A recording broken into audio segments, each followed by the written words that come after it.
예수님은 나의 왕, 나의 주인, 나의 생명이십니다. 하나님 아버지, 시인이 악인의 교만으로 인해 낙심하고 괴로워하는 모습을 봅니다. 하나님의 사람은 정직하게 행하고 공의를 실천하며 마음으로부터 진실해야 함도 깨닫습니다. 하나님은 모든 환난 중에서도 우리를 건져주시는 분이시니 끝까지 인내하며 믿음이 약해지지 않도록 도와주옵소서. 예수님의 이름으로 기도합니다. 아멘. 오늘 읽을 말씀은 시편 10편부터 18편입니다. 이 말씀의 핵심은 첫째, 시인은 환난 때 하나님께 도움을 구합니다. 둘째, 주의 장막에 머무를 자, 주의 성산에 사는 자는 말과 행동이 진실합니다. 셋째, 여호와는 우리의 반석, 요새, 바위, 방패, 구원의 뿔, 그리고 산성이십니다. 시편, 시인은 하나님이 멀리 계시고 숨어 계신다고 탄식합니다. 악한 자가 교만하게 불쌍한 자를 핍박하고 욕심을 부리고 심지어 하나님을 멸시하는 때도 왜 심판하지 않으시냐고 궁금해합니다. 우리가 환난을 당하고 있음에도 불구하고 하나님이 숨어 계시는 것처럼 느껴지니 구원의 길이 보이지 않을 것입니다. 그때 우리는 시편의 저자와 같은 절망감을 가지게 됩니다. 욥, 모세, 예레미야, 엘리야와 같은 신앙의 인물들도 그런 느낌을 고백했습니다. 그러나 그들이 환난을 통과한 다음에 돌아보며 환난 때에도 하나님께서 여전히 함께 계셨음을 고백합니다. 우리가 어떤 감정을 느끼든지 하나님은 항상 우리와 함께 계십니다. 시인은 하나님의 크신 능력으로 악인의 기세등등한 팔을 꺾어달라고 호소합니다. 고아와 압제당하는 자를 위하여 심판하시고 세상에 속한 자가 다시는 위협하지 못하게 해달라고 간구합니다. 11편, 다윗은 사울 왕에게 긴 시간 쫓겨다녔고 자신의 아들 압살롬을 피해 도망을 갔습니다. 누군가 다윗에게 와서 산으로 도망가라고 권면한 것 같습니다. 다윗은 오직 하나님만 의지하고 주님께 피하겠다고 합니다. 시인은 터가 무너졌다고 표현하는데 이는 하나님의 율법 위에 기초하고 있는 도덕적 질서와 진리를 말합니다. 이 같은 터는 의인이 땅 위에서 살아가는 삶의 근거가 됩니다. 그런데 악인들에 의해 이 터가 무너지게 되면 의인들이 설 자리를 잃게 될 것입니다. 하지만 하나님이 일으키신 강력한 바람이 악인을 물리치게 될 것입니다. 여호와는 의로우신 분이시고 의로운 일을 좋아하시니 정직한 자가 하나님을 만날 것입니다. 12편, 다윗은 경건한 자가 망하고 충실한 자가 없어진다고 호소하는 기도를 합니다. 하나님은 아첨하는 자와 자랑하는 자를 멸하실 것입니다. 하나님은 탄식하는 자에게 궁유를 베풀어 주실 것입니다. 하나님의 말씀은 순결하기가 흙 도가니에 7번 단련한 은 같다고 말합니다. 여기서 7은 문자적으로 7을 의미하지 않고 완전함 또는 충만함을 뜻하는 상징수입니다.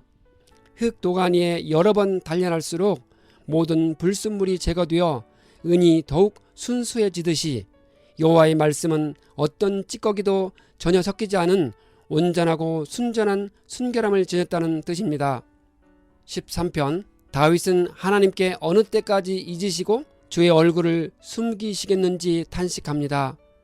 그의 영혼이 번민하고 하루 종일 근심하는 이유는 원수가 자기를 치고 자랑하는 모습을 보아야 하기 때문입니다. 다윗은 자신의 패배로 하나님이 멸시당하고 조롱당하는 모습을 보는 게 고통스러웠습니다. 다윗은 원수들의 승리를 가장 두려워했습니다. 그 이유는 자신의 패배나 멸망으로 인하여 원수들의 입에서 하나님의 영광을 조롱하고 거룩을 모독하는 일이 일어날 것을 우려했기 때문입니다. 14편, 어리석은 자는 마음속으로 하나님이 없다고 함부로 말합니다. 그렇다면 무신론자들은 모두 어리석은 자라고 말할 수 있을까요? 그렇습니다. 사람의 눈으로 볼 때는 그 사실을 인정하지 않겠지만 사람의 영원한 운명을 주관하시는 하나님의 관점에서 볼 때 그들은 어리석은 자들입니다. 하나님은 항상 온 땅을 두루 살피시어 하나님을 찾는 자를 보십니다. 다 치우쳐서 더러운 자가 있다고 합니다. 죄악을 행하는 자가 하나님의 백성을 괴롭힐지라도 주님께서 반드시 회복시킬 것이라 고백합니다. 그러나 의인이나 악인도 하나님을 두려워한다고 합니다. 의인의 두려움은 그를 하나님께 대한 경외심으로 이끕니다. 악인의 두려움은 그에게 하나님의 진노와 심판에 대한 공포감을 줍니다. 15편 다윗은 누가 하나님의 장막에서 살 수 있는지 묻습니다. 여기 장막은 하나님의 백성들이 예배드릴 수 있도록 한 곳으로 여호와의 언약궤가 안치된 성막을 가리킵니다. 다윗 시대에는 아직 성전이 건축되지 않았으므로 비유적으로 하나님이 계시는 거룩한 곳을 가리킵니다. 하나님이 계시는 곳에 살 수 있는 자는 정직한 자와 공의를 실천하는 자, 진실을 말하는 자, 남을 비방하지 않는 자, 약속을 한 것은 해로울지라도 지키는 자, 돈을 구워주고 이자를 받지 않는 자, 뇌물을 받지 않는 자라고 말합니다. 모세 율법에 따르면 가난한 자에게 돈을 구워줄 때 이자 없이 구워줄 것을 명하고 있습니다. 이는 가난한 자들에 대한 자비와 긍휼을 의미합니다. 16편 다윗은 하나님께 피하면서 지켜주시길 간구합니다. 주님밖에는 자신의 복이 없다고 고백합니다. 땅에 있는 성도들은 존귀한 자라고 말합니다. 성도는 문자적으로 거룩한 자들입니다. 이는 죄 없는 완전한 무리들을 의미하지는 않습니다. 다만 헌신을 통하여 하나님만을 섬기기로 자신을 구별시킨 자들을 의미합니다. 다윗은 자신의 양심이 밤마다 그를 교훈한다고 합니다. 그는 밤에 하나님 말씀을 오래 묵상하고 그것을 삶에 적용함으로써 마음이 깨끗해지는 체험을 한 것으로 봅니다. 그러니 다윗의 마음이 기쁘고 그의 영도 즐거워하며 육체도 완전히 살 것이라 고백합니다. 17편 다윗은 자신이 흠이 없다고 말하며 자신이 가는 길을 굳게 지키시고 실족하지 않게 해달라고 기도합니다. 다윗은 자신의 절대 온전함을 주장하는 것은 아닙니다. 다만 그는 자신의 주변의 포악한 자들과 비교해 볼 때 그들과 같은 범죄를 짓지 않았음을 떳떳하게 주장한 것입니다. 다윗은 하나님께 자신을 눈동자같이 지켜달라고 합니다. 자신이 아주 조심스럽게 보호받아야 하고 가장 소중하게 지켜야 할 존재로 생각했습니다. 그는 독수리가 날개를 펴서 새끼를 보호하듯이 하나님의 날개 보호 아래서 안전하고 편안하게 보호받기를 바라고 있습니다. 다윗은 잠에서 깰 때에 하나님의 형상을 보기를 원했습니다. 이는 두 가지 때로 생각해 볼 수 있습니다. 하나는 밤같이 어두운 육체적인 환란의 때가 끝나는 회복의 때입니다. 다른 하나는 죽음의 캄캄한 잠에서 깨어날 때, 곧 신약시대의 개념으로 죽은 자가 무덤에서 깨어나는 부활의 때를 말합니다. 바울은 데살로니가 전서에서 모든 믿는 자는 첫째 부활에 참여하거나 둘째 부활에 참여한다고 합니다. 18편 다윗은 여호와께서 그 모든 원수들과 사울의 손에서 건져주시는 날에 이 시로 찬양을 올려드리고 있습니다. 하나님은 힘이시오 요새시오 건져주시는 유일하신 신임을 고백하고 있습니다. 환난 중에 부르짖었더니 하나님께서 건져주셨다고 고백합니다. 하나님은 우리의 반석이시고 구원의 방패이십니다. 다윗은 하나님을 바위와 같이 견고하고 안전성 있는 분이라고 고백하고 있습니다. 숱한 대적들에 의해 공격받고 있던 다윗에게 바위 같은 하나님이야말로 안전한 피난처였습니다. 여호와는 살아계시니 우리가 그분을 찬양할 수 있고 우리를 구원하신 분께 영광을 돌릴 수 있습니다. 하나님은 놀랍고 두려운 방식으로 나타나신다고 고백하고 있습니다. 그 이유는 영이신 하나님은 인간의 경험을 초월하시는 분이시기 때문입니다. 하나님의 영광과 위엄과 능력을 접하는 자들은 그 앞에서 완전히 압도당합니다. 인간의 언어에 한계가 있기 때문에 아무리 시적인 묘사를 한다 하더라도 사람은 장엄하고 경이로우며 거룩하신 하나님을 놀랍고 두려운 방식 이외에 달리 표현할 방법이 없습니다.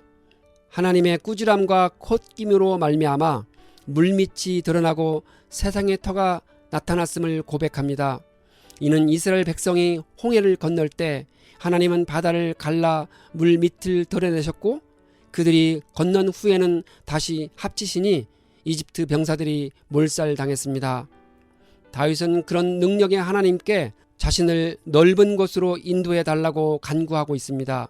여기서 넓은 곳은 안전과 평강이 있는 장소를 뜻합니다. 다윗은 자신의 의로움을 주장하면서 상급을 기대하고 있습니다. 다윗은 자신의 완전함을 주장한 것이 아닙니다. 그는 모세의 율법을 충실하게 지키며 살았으니 합법적으로 자신의 의로움을 주장하는 것입니다. 혹시 죄를 지었다 하더라도 대속의 희생 제사를 드려 죄를 용서받고 의롭다고 인정받을 수 있었으니 이런 관점에서 다윗은 자신의 의로움에 따른 상급을 기대할 수 있었습니다.